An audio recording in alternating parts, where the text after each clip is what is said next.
Assalamualaikum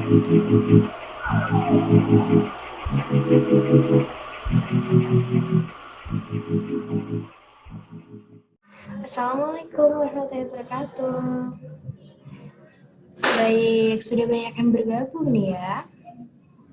Sambil kita menunggu teman-teman yang lain, mari kita berdoa dulu agar apa yang kita pelajarin pada pagi hari ini bisa menjadi sesuatu yang bermanfaat dan juga berkah bagi kita semua. Baik semuanya, silakan open mic dan juga open kamera masing-masing karena Ibu ingin melihat wajah yang cantik dan juga ganteng-ganteng semua dari kalian. Karena ini sudah melalui daring, tapi Ibu tuh kangen banget sama kalian. Jadi pengen nampak, pengen lihat wajah kalian. Yuk, silakan open mic dan juga open kamera kalian masing-masing. Dima, ayo dibuka kameranya sama mic-nya. Apa kamu masih tidur nih ya? Jangan-jangan. Nah gitu dong, kan cakep liatnya. Yuk, kita sama-sama berdoa ya. A'udzu billahi minasyaitonir rajim. Bismillahirrahmanirrahim. Raditu billahi rabban wa bil islam dinan wa bi Muhammadin nabiyyan wa rasula. Rabbi zidni ilma warzuqni fahma. Amin ya rabbal alamin. Ya, baik. Silakan kalian bisa off mic dulu. Jadi gimana nih kabar kalian semua? Sudah sarapan belum? Apa? Belum sarapan ya? Kenapa tidak sarapan? Itu si Budi kayaknya semangat banget, kayaknya udah sarapan ya? Benar banget anak-anak sekalian yang dikatakan sama Budi, sarapan ini penting sekali, bahkan saking pentingnya nih ya. Sarapan bisa mempengaruhi mood kita loh, dan bisa buat para cewek-cewek nih biasanya yang merasa badannya berisi padahal ideal-ideal aja nih. Sarapan juga bisa merupakan cara buat diet gitu, tapi dengan makan makanan yang sehat ya. Jangan lupa kalian sebelum mulai aktivitas itu harus selalu sarapan terlebih dahulu, karena itu juga buat kesehatan kalian, biar membuat hari kalian itu nggak mood swing banget gitu. Dan sekarang kan lagi musim pandemi ini, jadi Ibu harap kalian tetap menjaga kesehatan kalian, menjaga protokol kesehatan, dan jangan lupa olahraga tentunya ya. Walaupun kita semuanya melakukan di dalam rumah dan semuanya terbatas, tidak bisa seperti yang sebelum adanya pandemi ini ya. Baik, ada yang masih ingat minggu lalu kita belajar tentang apa? Benar banget Aisyah, minggu lalu kita belajar tentang hudud ya. Apa itu hudud, Ali? Baik, benar sekali yang dikatakan Ali. Kalau misalnya hudud adalah hukuman kejahatan hukuman-hukuman yang diberikan oleh seseorang atas tindak kejahatannya, dan hukuman ini sudah ditetapkan oleh syara. Gitu ya, bagus. Aplaus buat kalian semua. Berarti kalian masih ingat. Ibu senang banget kalau misalnya punya murid-murid yang masya Allah sekali. Oke, kita hari ini bakalan membahas mengenai bugot yang kok dari kemarin kita membahas tentang sesuatu tindak kriminal atau kejahatan mulu sih Bu. Ya memang babnya seperti itu anak-anak. Jadi kita sekarang membahas tentang bugot. Kenapa sih kita harus belajar bugot? Ada yang tahu? Atau semalam sudah ada yang membaca nih tentang bugot bukunya? Sebenarnya kalian tidak, mungkin kalian terlalu sibuk nih ya dengan urusan kalian dan juga banyak tugas ya, makanya tidak sempat untuk membaca ya semalam ya. Tidak apa-apa. Jadi kenapa sih kita harus belajar atau mempelajari bugot ini? Karena biar kita tahu nih apa hikmah dibalik larangan bugot itu sendiri ya, dan apa siapa-siapa aja yang dikatakan sama Bugot. Jadi kita perlu belajar atau mengkaji tentang Bugot ini biar kita mengerti dan paham tentang Bugot itu sendiri. Baik, apakah suara Ibu bisa didengar dengan jelas? Oke, Ibu mohon maaf sebelumnya kalau misalnya banyak suara nih ya, banyak suara anak kecil atau suara motor karena memang lingkungan Ibu seperti ini. Kalau misalkan suara Ibu terputus-putus atau ada masalah jaringan sama Ibu, kalian bisa langsung tulis di room chat nanti insya Allah kalau Ibu notice nanti Ibu berbagi. Jangan open mic ya, mungkin kalau open mic kurang kondusif. Kalau misalnya ibu tidak ada respon di room chat, kalian bisa boleh open mic. Oke, kita mulai pelajaran hari ini. Kalian boleh menyiapkan catatan kalian masing-masing. Sementara itu ibu akan share screen ya.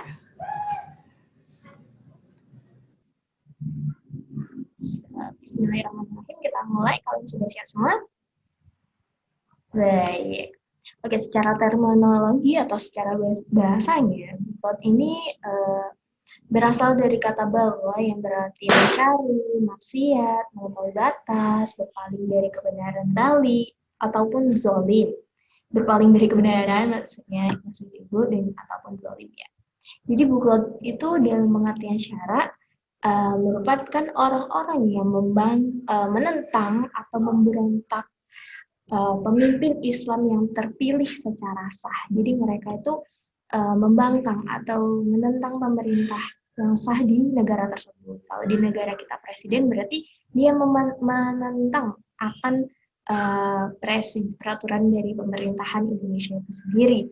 Jadi kemudian tindakan yang apa aja sih yang bisa dikatakan sama Bugot itu tindakannya ini bisa berupa memisahkan diri dari pemerintah yang sah, kemudian membangkang kepada pemerintah atau pemimpin, kemudian menolak untuk berbagai kewajiban yang dibebankan sama mereka, padahal mereka tinggal di negara tersebut. Kemudian kalau misalnya Ibu menjelaskan terlalu cepat, kalian bisa ngomong ya, langsung open mic aja Ibu, maaf penjelasan Ibu terlalu cepat, seperti itu ya. Kita lanjutkan, apakah kalian sudah selesai untuk slide pengertian tadi? Oke, bisa dilanjutkan ya berarti? Siap. Kemudian siapa aja sih yang bisa dikatakan nih Bugot itu? Yang pertama, ada memiliki kekuatan baik berupa pengikut maupun senjata. Jadi dari kriteria yang pertama ini, penentang pemimpin suatu negara itu yang nggak memiliki kekuatan dan juga senjata itu tidak bisa dikategorikan sebagai bugot. Gitu ya, paham semuanya? Iya, benar banget, bagus. Memang, kalau misalnya mereka tidak memiliki kekuatan ataupun senjata, itu belum bisa dikategorikan sebagai seorang bugot ya. Baik, Ibu lanjutkan. Bagaimana, bagus? Sudah paham? Oke. Gimana yang lainnya, sudah paham apa belum? Oke, kita lanjutkan. Yang kedua, memiliki takwil atau alasan atas tindakan mereka keluar dari kepemimpinan imam atau pemimpin, atau tindakan mereka menolak kewajiban. Jadi dia punya alasan nih kenapa dia itu nggak mau menaati pemerintahan atau pemimpin di suatu negara tersebut. Kemudian yang ketiga, memiliki pengikut yang setia kepada mereka. Jadi mereka itu biasanya seorang budak itu ini ya memiliki pengikut yang setia ya. Kemudian yang terakhir, memiliki imam yang ditaati.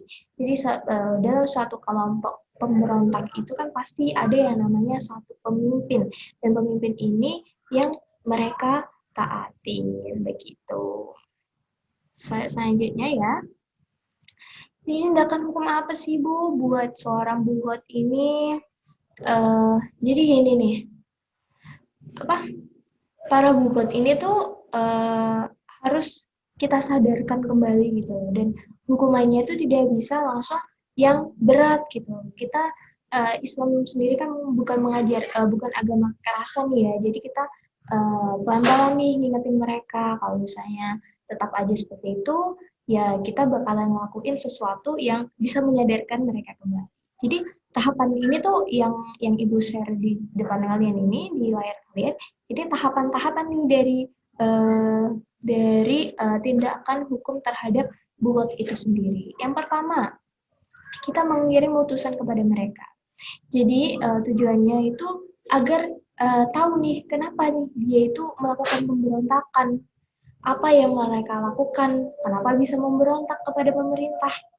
Kemudian kalau misalnya sebab-sebab itu karena ketidaktahuan mereka atau keraguan pada diri mereka terhadap pemimpin atau pemerintahan di suatu negara tersebut, maka mereka harus kita yakinkan kembali nih, kita yakinkan kalau misalnya pemimpin kita tuh tidak seperti apa yang ada di pikiran mereka, seperti itu ya.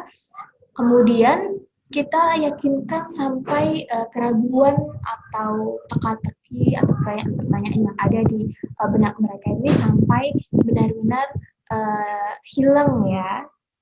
Kemudian kalau misalnya cara pertama ini nggak bisa, kita lakukan cara kedua, menasehati dan mengajak mereka agar mau mentaati imam yang sah. Seperti yang kita ketahui sebagai umat muslim, kita wajib untuk saling mengingatkan, saling berbuat baik satu sama lain. Jadi kita harus menasehati mereka nih untuk menaati pemerintah atau pemimpin yang ada di negara tersebut. Kemudian kalau misalnya cara kedua ini nggak bisa, Bu, gimana dong? Memberi ultimatum atau ancaman bahwa mereka akan diperangi. Jadi masih belum diperangi ya, masih memberi peringatan kalau kamu masih nggak nurut nih ya sama pemerintah yang sekarang, kita bakalan perang nih. Nah, kalau misalnya ultimate ini sudah ada, tapi mereka meminta waktu, kalau misalnya mereka meminta waktu untuk memikirkan kembali mau menurut kepada pemimpin yang sekarang, itu kita berikan waktu. Tapi kalau misalnya mereka minta waktu untuk mengulur-ulur saja, tidak ingin kembali untuk menaati pemerintahan yang ada di negara tersebut, ya mau nggak mau kita bakalan lanjut ke cara yang terakhir. Apa nih ya? Cara yang terakhir yaitu perang. Agar mereka sadar dan agar mereka taat kembali kepada pemerintahan yang sah di negara, pemimpin yang sah di negara tersebut. Jadi kalau misalnya udah kayak gini tuh ya sudah, dan lanjut ya, kayaknya sepertinya ini ya kayak apa, sih Bu, kalau diperangin sih Bu, gimana sih Bu, gitu kan ya. Oh iya, ini apakah kalian bisa melihat ini apa? Tulisannya berantakan ya. Maaf ya, Ibu lupa untuk mengecek ayatnya, jadinya berantakan nih. Kalian bisa buka mushaf kalian yang masing-masing yang ada di gadget atau gawai HP, itu pasti kan masa kalian nggak punya nih, ada di HP.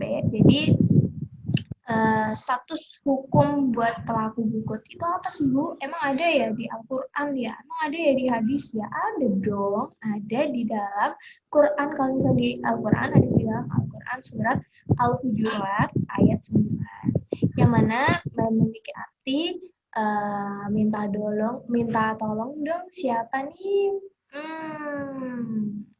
Iqbal, ayo minta tolong Ibu dibacakan Quran Surat Al-Hujurat ayat 9 beserta artinya. Kamu bisa membuka mushaf kamu karena PPT Ibu ayatnya berantakan. Maaf sekali ya anak-anak. Baik, bagus sekali bacaan Iqbal. Terima kasih Iqbal, tepuk tangan buat Iqbal dong semuanya. Ya, jadi ini merupakan salah satu dalil atau landasan hukum dari pelaku bugot itu sendiri ya. Jadi pemberontak yang taubat nih, kalau misalnya seorang bugot ini taubat, maka taubatnya ini tuh bakalan diterima, dan seorang bugot ini kita nggak boleh ngebunuh bugot ya, karena di Islam di hukumnya itu tidak membunuh seorang pemberontak. Kita tunggu sampai mereka benar-benar sadar, dan harta rampasan dari perang untuk melawan bugot itu sendiri kita nggak boleh makan nih, nggak boleh kita ambil, kita simpan. Kalau misalkan dia sudah kembali ke jalannya, maksudnya sudah tidak menjadi bugot lagi, kita kembalikan harta tersebut. Jadi bukan menjadi hak milik kita ya. Mereka tidak boleh dibunuh dan hartanya tidak boleh kita ambil. Kita harus tetap menasehati mereka. Kalau misalnya dalam perang itu ada seorang tawanan, ya sudah, kita biarin tawanan tersebut sampai mereka benar-benar sadar untuk menaati pemimpin yang sah pada pemerintahan tersebut. Kalau misalkan dalam peperangan tersebut mereka melarikan diri, ya sudah, biarkan. Oke. Untuk lebih lengkapnya kalian bisa baca di buku kalian masing-masing ya. Ada yang ingin ditanyakan? Oke, nanti kayaknya ini ya, kalau misalnya ada pertanyaan kalian bisa langsung tulis di room chat aja, nanti kita bahas setelah Ibu menjelaskan ya. Kemudian siapa aja sih yang wajib diperangin nih sama kita ini pemberontak siapa aja nih? Yang pertama, orang yang menyerang suatu perkampungan di mana masyarakat sipil ini biasa hidup. Kalau misalnya kita itu nggak ngelakuin apa-apa nih, tiba-tiba diserang nih sama mereka, itu wajib diperangi. Kemudian yang kedua, merintangi atau menghambat perjuangan jihad melawan kaum musyrik. Dia sangat jelas nih ya yang poin-poin ini.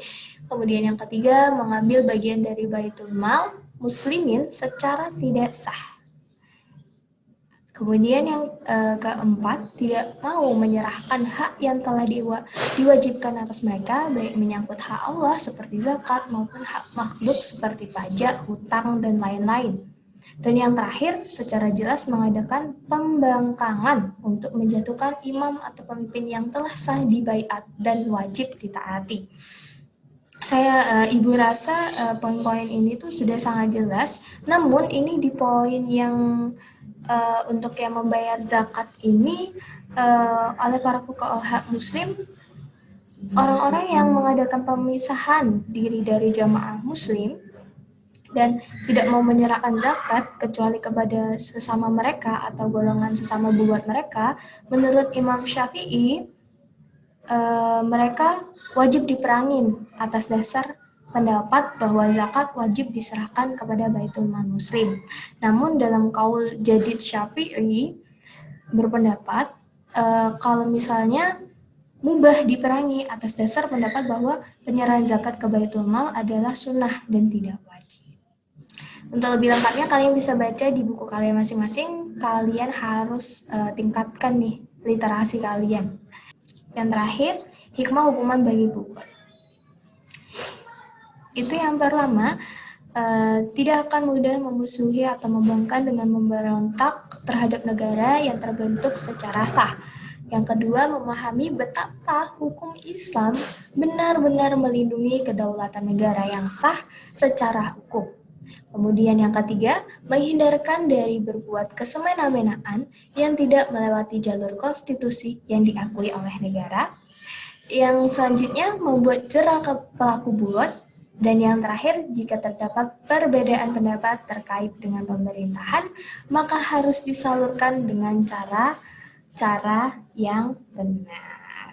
Oke, ini slide terakhir. Baik, Ibu sudah memaparkan semua materi pada hari ini. Apakah ada yang mau ditanyakan? Sepertinya di room chat tidak ada pertanyaan nih.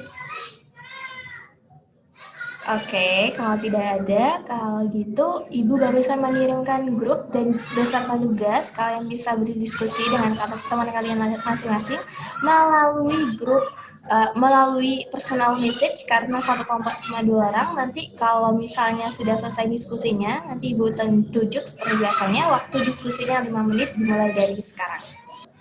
Baik, sudah selesai. Ibu mau tunjuk Ali sama Alif. Ayo silakan salah satu dari kalian memaparkan hasil diskusi kalian? Baik, kita beri aplaus untuk Ali dan juga Alif. Benar sekali dikatakan oleh Alif, kalau misalkan G30 SPKI itu merupakan salah satu contoh dari tindakan bubot yang ada di Indonesia. Benar, kita tepuk tangan. Baik, kalau gitu Ibu mau menunjuk salah satu dari kalian untuk menyampaikan kesimpulan dari apa yang telah Ibu sampaikan pada pertemuan kali ini. Silakan Fatima untuk menyampaikan kesimpulan dari apa yang sudah Ibu sampaikan.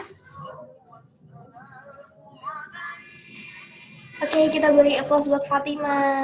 Benar banget yang dikatakan Fatima, Bubot itu merupakan pemberontak kepada pemimpin yang sah pada suatu negara tersebut. Dan Islam juga merupakan agama yang cinta damai dengan cara mengingatkan para pelaku Bubot ini dengan secara bertahap ya, dengan cara-cara yang baik juga. Baik, Ibu mau memberikan oleh-oleh, Ibu mau memberikan apa ya, biar ilmu yang kalian dapat hari ini tuh lebih terasa lagi. Jadi, Ibu mau memberikan tugas, silakan kerjakan pilihan ganda pada evaluasi pilihan ganda yang ada di bab ini. Nanti minggu depan kita diskusikan bersama, dan minggu depan kita akan melakukan evaluasi secara lisan tentunya seperti biasa mengenai bab hari ini. Oke, masih ada yang ingin ditanyakan? Kalau tidak ada, karena waktunya sudah habis, cukup sekian dari Ibu. Kita tutup dengan doa kafaratul majelis. Subhanakallahumma wa bihamdika asyhadu an la ilaha illa anta astaghfiruka wa atubu ilaik. Baik, sekian dari Ibu, mohon maaf bila ada salahnya, bila ada kurangnya, itu semua datang dari Ibu, mohon dimaafkan. Terima kasih sudah mengikuti pelajaran Ibu dari awal sampai akhir. Wassalamualaikum, jangan lupa jaga kesehatan dan juga protokol kesehatannya diterapkan. Dadah, Ibu akhirin ya, Ibu end semuanya, jadi kalian bisa melanjutkan aktivitas selanjutnya. Assalamualaikum.